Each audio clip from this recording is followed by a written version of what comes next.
निर्गमन अध्याय 37 वाचा का संदूक बनाया जाना। फिर बसलेल ने बबूल की लकड़ी का संदूक बनाया। उसकी लंबाई 2.5 हाथ, चौड़ाई 1.5 हाथ और ऊंचाई 1.5 हाथ की थी। उसने उसको भीतर बाहर चोखे सोने से मंडा और उसके चारों ओर सोने की बाड़ बनाई और उसके चारों पायों पर लगाने को उसने सोने के 4 कड़े डाले, 2 कड़े एक और 2 कड़े दूसरी ओर लगे। फिर उसने बबूल के डंडे बनाए और उन्हें सोने से मंडा और उनको संदूक के दोनों ओर के कड़ों में डाला कि उनके बल संदूक उठाया जाए।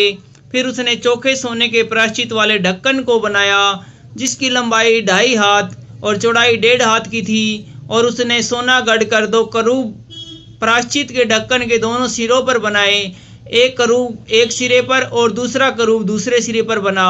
उसने उनको प्रायश्चित से के ढक्कन के साथ एक ही टुकड़े के दोनों सिरों पर बनाया और करूबों के पंख ऊपर से फैले हुए बने और उन पंखों से प्रायश्चित का ढकना ढपा हुआ बना और उसके मुख आमने सामने और प्रायश्चित के ढकने की ओर किए हुए बने। पवित्र मेज का बनाया जाना। फिर उसने बबूल की लकड़ी की मेज को बनाया। उसकी लंबाई 2 हाथ, चौड़ाई 1 हाथ और ऊंचाई 1.5 हाथ की थी और उसने उसको चोखे सोने से मंडा और उसमें चारों ओर सोने की एक बाड़ बनाई और उसने उसके लिए 4 अंगुल चौड़ी एक पटरी और इस पटरी के लिए चारों ओर सोने की एक बाड़ बनाई। उसने मेज के लिए सोने के 4 कड़े डालकर उन चारों कोनों में लगाया जो उसके चारों पायों पर थे। वे कड़े पटरी के पास मेज उठाने के डंडों के खानों का काम देने को बने। उसने मेज उठाने के लिए डंडों का बबूल की लकड़ी के बनाया और सोने से मंडा और उसने मेज पर का सारा सामान अर्थात परात, धूपदान, कटोरे और उंडेलने के बर्तन सब चोखे सोने के बनाए। सोने की दीवट का बनाया जाना। फिर उसने फिर उसने चोखा सोना गढ़ के पाए और डंडी समेत दीवट को बनाया।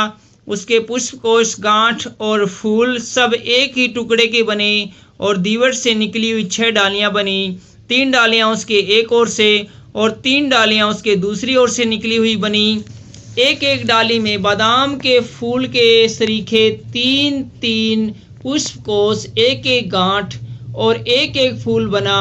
दीवट से निकली हुई उन 6 डालियों का यही आकार हुआ और दीवट की डंडी में बादाम के फूल के समान अपनी अपनी गांठ और फूल समेत 4 पुष्पकोश बने और दीवट से निकली हुई 6 डालियों में से 2-2 डालियों के नीचे एक एक गांठ दीवट के साथ एक ही टुकड़े की बनी।